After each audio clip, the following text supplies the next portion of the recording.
Hello students, आज हम लोग जो 10th क्लास केमिस्ट्री का एक निष्कर्षण देखेंगे जिसमें है जास्ता का निष्कर्षण आज हम लोग देखेंगे। तो कह रहा है क्वेश्चन, जास्ता का मुख्य अयस्क क्या है? जास्ता का मुख्य अयस्क क्या है? इसका निष्कर्षण किस अयस्कों से किया जाता है? जास्ता का मुख्य अयस्क क्या है?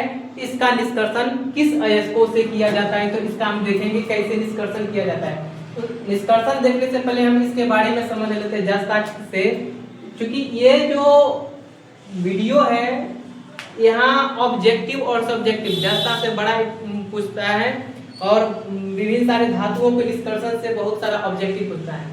सभी धातुओं के निष्कर्षण से बहुत सारा क्वेश्चन पूछता है, जैसे एल्युमिनियम हो गया, लोहा हो गया, जिंक हो गया, कॉपर हो गया और ये सोडियम हो गया। ये सब के निष्कर्षण से ऑब्जेक्टिव क्वेश्चन बनता है। तो ऑब्जेक्टिव और सब्जेक्टिव दोनों के देखते हुए पर हम इस वीडियो को तैयार कर रहे हैं। तो इस वीडियो में क्या है, इसमें जैसे क्या है, जास्ता का मुख्य अयस्क क्या है, इसका निष्कर्षण किस अयस्कों से किया जाता है। तो सबसे पहले देखते हैं जास्ता का दूसरा नाम हो गया जिंक। जास्ता है, जास्ता का दूसरा नाम हो गया जिंक। इसका संकेत हो गया Zn, परमाणु संख्या हो गया 30, परमाणु द्रव्यमान हो जाएगा 65 या 65.38 हो जाएगा। इसका इलेक्ट्रॉनिक विन्यास करेंगे तो बोरबड़ी के अनुसार कर रहे हैं तो 2 8 18 2 में आएगा। बोरबड़ी के LMN पर कर रहे हैं तो इसका जो हो जाएगा 2 8 18 2, इसका इलेक्ट्रॉनिक विन्यास हो जाएगा। संयोजी इलेक्ट्रॉन अगर कहेगा संयोजी इलेक्ट्रॉन तो 2 होगा, संयोजी इलेक्ट्रॉन 2 हो जाएगा। कोर इलेक्ट्रॉन कहेगा तो 28 हो जाएगा। कोर इलेक्ट्रॉन के बारे में कहेगा तो 28 हो जाएगा, और इसका पूछेगा संयोजकता तो संयोजकता हो जाएगा 2। फिर मुख्य अयस्क हो गया zinc blende, calamine, zincite. Zinc blende का फार्मूला हो गया ZnS, जिंक ब्लेड का फार्मूला हो गया ZnS, कैलेमाइन का फार्मूला हो गया ZnCO3, जिंकाइट का फार्मूला हो गया ZnO।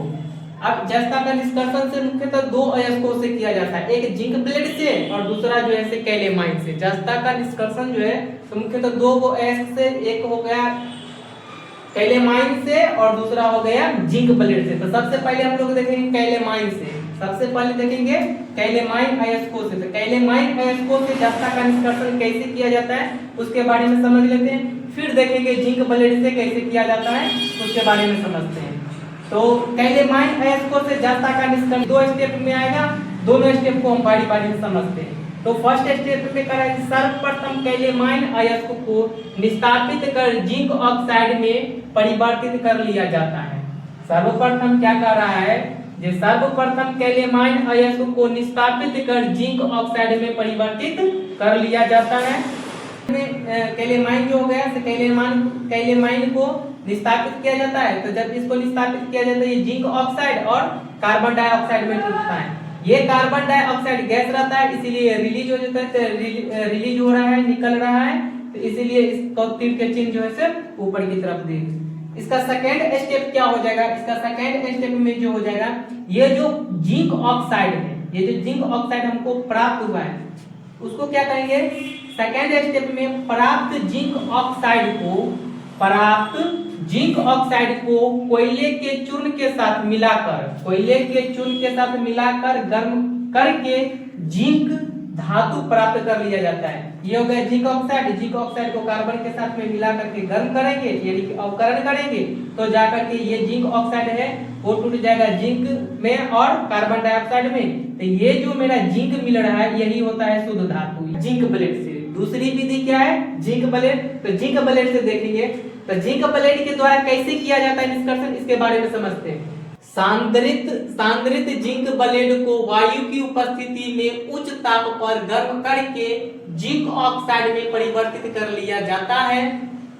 जिंक ब्लेड हो गया, जिंक ब्लेड को ऑक्सीजन की उपस्थिति में गर्म करते हैं तो ये ZnO जिंक ऑक्साइड में और सल्फर डाइऑक्साइड में परिवर्तित हो जाता है।